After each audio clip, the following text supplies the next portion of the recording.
इस कहानी की शुरुआत में हमें ऐना नाम की एक लड़की को दिखाया जाता है जो सिडनी की एक अपार्टमेंट में अपने छोटे भाई और अपने मॉम डैड के साथ रहती है। और एक दिन जब वो स्कूल होती है तभी उसके पिता वहां पर आते हैं और वो अपनी बेटी यानी कि ऐना को और उसके छोटे भाई को अपने साथ पिकनिक पर चलने के लिए कहते हैं। ऐना अपने पिता और छोटे भाई के साथ अपनी स्कूल ड्रेस में ही पिकनिक के लिए निकल पड़ते हैं और जल्दी ऑस्ट्रेलिया के एक बीहड़ में ये पहुंच जाते हैं। ऐना के पिता का रवैया आज बहुत ही अलग होता है। हालांकि ऐना इसे नोट करती है लेकिन अक्सर उसके पिता परेशान रहते हैं, इसीलिए वो ज्यादा इस तरफ गौर नहीं करती। और अब उसके पिता बीहड़ में अपनी गाड़ी रोकते हैं। ऐना का भाई गाड़ी से उतर जाता है। ऐना के पिता ऐना से कहते हैं कि हम यहीं पर अपना कैंप लगाएंगे। ऐना सारा सामान लेकर बाहर जाती है और खाने की तैयारी करती है और तभी वो देखती है कि उसके पिता उसके छोटे भाई की तरफ गोलियां चला रहे हैं। उसका छोटा भाई भी अपनी गन से, जो कि नकली, अपने पिता की तरफ गोलियां चला रहा होता है। शुरू में ऐना को एक गेम लगता है पर जल्दी वो समझ जाती है कि उसके पिता असली में उसके भाई की तरफ गोलियां चला रहे हैं, इसीलिए वो अपने भाई को बचाने के लिए जाती है और उसके साथ पत्थरों के पीछे छुप जाती है। इसके बाद ऐना के डैड अपनी गाड़ी को जला देते हैं और खुद अपनी जान ले लेते हैं। हालांकि ऐना ये देख लेती है लेकिन वो अपने भाई को ये बात नहीं बताती। वो वहां से खाने का सारा सामान उठाती है और अपने भाई के साथ अपने घर की तरफ निकल पड़ती है। लेकिन ऐना को नहीं पता कि उसका घर किस दिशा में है। साथ ही यहाँ पर बहुत ज्यादा गर्मी होती है। खाने पीने के लिए भी इनके पास बहुत ही सीमित चीजें हैं। और अब ये पूरा दिन चलने के बाद रात को एक जगह रुकते हैं जहाँ पर एक खाना खाते हैं। इनके पास खाना जल्दी खत्म हो जाएगा।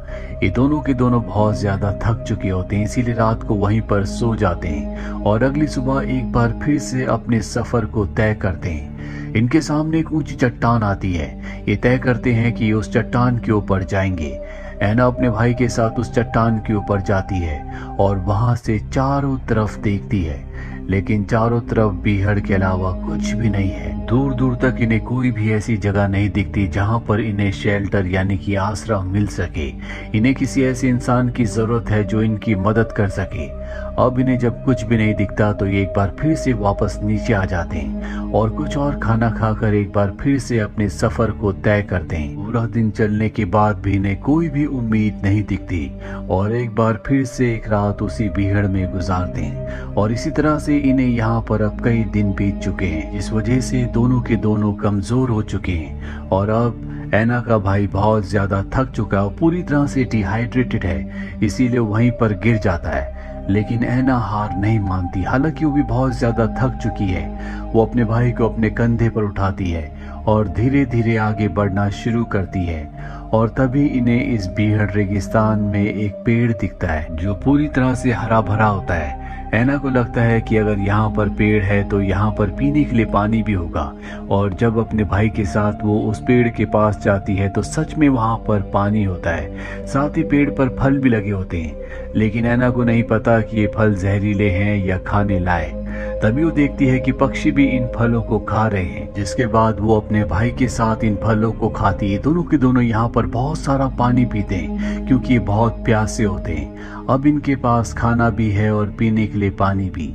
रात ये दोनों यहीं इस पेड़ के इस पानी के पास गुजारते हैं। पर अगली सुबह जब ये उठते हैं तो देखते हैं कि पानी पूरी तरह से सूख चुका है। साथ ही पेड़ पर जितने भी फल थे वो भी गिरकर पूरी तरह से खराब हो चुके हैं। इससे ऐना का भाई पूरी तरह से हताश हो जाता है। वो अपनी बहन से कहता है कि शायद ईश्वर हमसे नाराज है। ऐना कहती है ऐसा कुछ भी नहीं है, जल्दी हम यहाँ से निकलेंगे।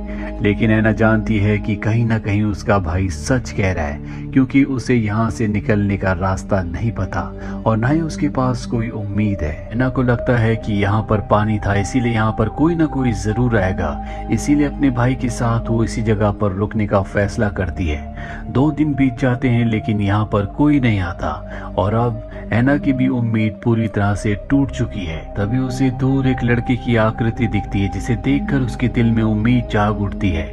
दरअसल ये एक कबीले का लड़का होता है जिन्हें वॉक अबाउट कहा जाता है और ये लड़का यहाँ पर शिकार कर रहा होता है। जल्दी ये ऐना के पास आ जाता है। ये एक ब्लैक बॉय है जो ऐना से पूछता है कि तुम यहाँ पर क्या कर रहे हो, लेकिन इसकी भाषा पूरी तरह से अलग होती है। ऐना इसके इशारों से समझ जाती है। वो इस ब्लैक बॉय से कहती है कि मुझे पीने के लिए पानी चाहिए, लेकिन ये ऐना की भाषा नहीं समझ पाता, इसीलिए वो वहाँ से जाने लगता है। पर तभी ऐना का भाई उसे इशारों में समझाता है कि उन्हें पीने के लिए पानी चाहिए। इस पर वो जोर जोर से हंसता है और वहीं पास में वो जमीन के अंदर एक पाइप डालता है और इन्हें पानी मुंह से खींचने के लिए कहता है। दरअसल पानी अब भी वहाँ पर था, लेकिन वो जमीन के नीचे था। ये दोनों के दोनों पानी पीते हैं और इसके बाद ये दोनों इस ब्लैक बॉय के साथ उसी के सफर पर निकल पड़ते हैं, क्योंकि इनके पास इसके अलावा और कोई भी रास्ता नहीं है। ब्लैक बॉय दरअसल यहाँ पर शिकार करने के लिए आया था। हालांकि वो शिकार करने में अभी नया है, फिर भी वो शिकार कर लेता है और इन दोनों के लिए भी खाने का इंतजाम करता है। और जब एक जगह आराम कर रहे होते हैं तभी ऐना का भाई उस ब्लैक बॉय को ब्रिटिश सोल्जर का एक टॉय देता है, जिसे वो फेंक देता है, क्योंकि ब्रिटिश सोल्जर्स ने इनके पूरे कबीले को तबाह कर दिया था। यहाँ पर ब्लैक बॉय की और ऐना के भाई की अच्छी दोस्ती हो जाती है। रात को ये वहीं पर सो जाते हैं, लेकिन ब्लैक बॉय इनके साथ नहीं सोता, बल्कि वो चट्टान के ऊपर जाकर प्रार्थना करना शुरू कर देता है। ऐना की हालत बहुत ज्यादा खराब है और जल्द से जल्द अपने घर पहुंचना चाहती है, इसीलिए आगे का सफर तय करते हैं और एक जगह पहुंच जाते हैं जहां पर बहुत सारे पेड़ किसी ने काटे हुए होते हैं। साथ ही यहाँ पर बहुत सारा पानी होता है। दरअसल यहाँ पर बाढ़ आ चुकी है और अब ऐना के भाई, जिसको इस तरह के वातावरण की बिल्कुल भी आदत नहीं है, उसकी पीठ पर बहुत सारे घाव के निशान हो जाते हैं। पर ब्लैक बॉय को इसका इलाज पता होता है। वो उसकी पीठ पर गरम गरम खून लगाता है, जिससे ऐना के भाई को थोड़ा सा रिलीफ मिलता है और अब ये तीनों के तीनों यहाँ से आगे बढ़ चलते हैं। दरअसल ऐना और उसके भाई को अब यहाँ पर काफी वक्त हो चुका है, इसीलिए दोनों के दोनों यहाँ पर रहना सीख चुके हैं। साथ ही ऐना का भाई ब्लैक बॉय को बहुत पसंद करता है, वो इशारों में उससे बात करता है और अब ये तीनों के तीनों चट्टानों के पास पहुंच जाते हैं, जहाँ पर ब्लैक बॉय चट्टानों पर इन्हें बहुत सारे चित्र दिखाता है जो उसी के कबीले के लोगों ने बनाए हैं। और इन चित्रों के जरिए इशारों से ये इन दोनों को अपने कबीले के रहन सहन रीति रिवाजों के बारे में बताता है। दरअसल ब्लैक बॉय कभी भी इस भीड़ से बाहर नहीं गया, इसीलिए उसे बाहर की दुनिया के बारे में कुछ नहीं पता। अब जब ये यहाँ पर आगे बढ़ रहे होते हैं तभी इन्हें एक रेड कलर का बलून दिखता है, जिसे पकड़ लेते हैं, लेकिन इन्हें लगता है कि ये बहुत दूर से यहाँ पर आया, जबकि पास ही में एक रिसर्च टीम होती है जिस टीम ने इस बलून को छोड़ा होता है। अब जब ये आगे बढ़ते हैं तो इन्हें वहाँ पर एक घर दिखता है, जिसे देखकर ऐना खुश हो जाती है, क्योंकि उसे पूरी उम्मीद है कि इस घर के अंदर कोई ना कोई होगा। पर जब वो घर के अंदर जाती है तो वहाँ पर कोई भी नहीं होता और एक बार फिर से ऐना निराश हो जाती है। ब्लैक बॉय भी अंदर आता है और ऐना को बहुत सारी बातें कहता है। दरअसल वो ऐना से प्यार करता है। जब पहली बार उसने ऐना को देखा था तब से वो उसे पसंद करता है। ऐना से वो अपने प्यार का इजहार करता है, लेकिन ऐना उसकी बात नहीं समझ पाती और वहां से चली जाती है। इससे ब्लैक बॉय को बहुत दुख होता है, क्योंकि उसे यकीन हो चुका है कि ऐना उससे प्यार नहीं करती। और इसके बाद ब्लैक बॉय ऐना के भाई को लेकर शिकार पर चला जाता है और जब भी लगातार शिकार के लिए आगे बढ़ते हैं तो ये रोड तक पहुंच जाते हैं।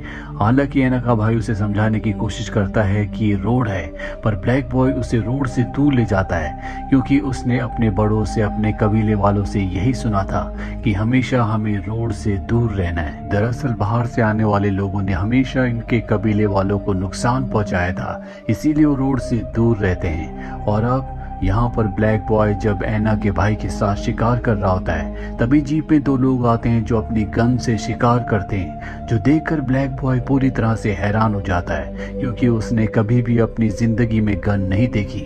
उसे लगता है कि वो एक अच्छा शिकारी नहीं बन पाया जैसा कि उसके कबीले वाले हैं। साथ ही ब्लैक बॉय को यहाँ पर इंसानों के शिकार करने का तरीका बिल्कुल गलत लगता है, क्योंकि वो शिकार सिर्फ शौक के लिए करते हैं, जबकि वो और उसके कबीले वाले अपना पेट भरने के लिए। अब इसके बाद वो वापस आ जाता है, जहाँ पर वो अपने शरीर पर अजीब अजीब से सफेद रंग से जेनी के सामने डांस परफॉर्म करता है। दरअसल ये उसके कबीले का कल्चर है। जब भी कोई किसी लड़की को पसंद करता है तो उसे अपना प्यार का इजहार करने का ये एक तरीका है, लेकिन जेनी इससे डर जाती है, वहाँ से भागने लगती है। लेकिन ब्लैक बॉय सुबह से लेकर शाम तक इसी तरह से डांस करता रहता है। दरअसल वो तब तक डांस करता रहेगा जब तक जेनी उसके साथ डांस नहीं करेगी, लेकिन जेनी को बिल्कुल एहसास नहीं होता कि उसे क्या करना है। और अब जेनी अपने भाई से कहती है कि कल हम यहाँ से चले जाएंगे। उसका भाई कहता है उस रोड से। जेनी कहती है कौन सी रोड? वो बताती है कि जब मैं ब्लैक बॉय के साथ शिकार करने के लिए गया था तो हमने एक रोड को देखा था। एना हैरान होती है कि ब्लैक बॉय ने इन्हें रोड के बारे में क्यों नहीं बताया और वो तय करती है कि कल वो यहाँ से रोड की तरफ जाएंगे। रात को दोनों सो जाते हैं लेकिन ब्लैक बॉय पूरी रात डांस करता रहता है। सुबह ही अपनी स्कूल यूनिफॉर्म पहनकर जब यहाँ से निकलने लगते हैं तो देखते हैं कि ब्लैक बॉय की मृत्यु हो चुकी है। दरअसल उसने अपनी जान ले ली होती है और इसके पीछे कारण शायद ये हो सकता है कि उसे लगता है कि आज तक वो अच्छा शिकारी नहीं बन पाया। उसे वहाँ पर फेलियरशिप का एहसास होता है। साथ ही वो एना से प्यार करता है लेकिन एना भी शायद उसे पसंद नहीं करती।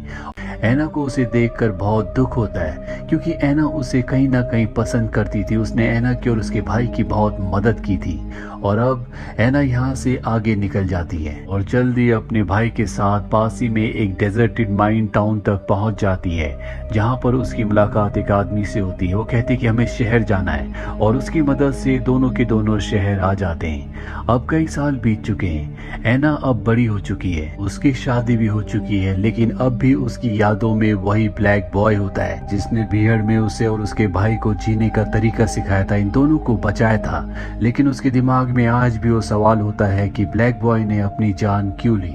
दरअसल ब्लैक बॉय जिस कबीले का था उस कबीले के लोग 16 साल का हो जाने पर हर एक लड़के को बीहड़ में छोड़ देते थे ताकि कुछ महीनों तक वो बीहड़ में अकेला रहे और जीने के तरीके सीखे। और ब्लैक बॉय के साथ भी ऐसे ही किया था, इसीलिए वो एना और उसके भाई के साथ कुछ वक्त तक बीहड़ में अपने कबीले वालों से दूर अकेला था। और इसी के साथ ये फिल्म, ये कहानी यहीं पर खत्म हो जाती है। उम्मीद करते हैं कि ये कहानी आपको पसंद आई होगी।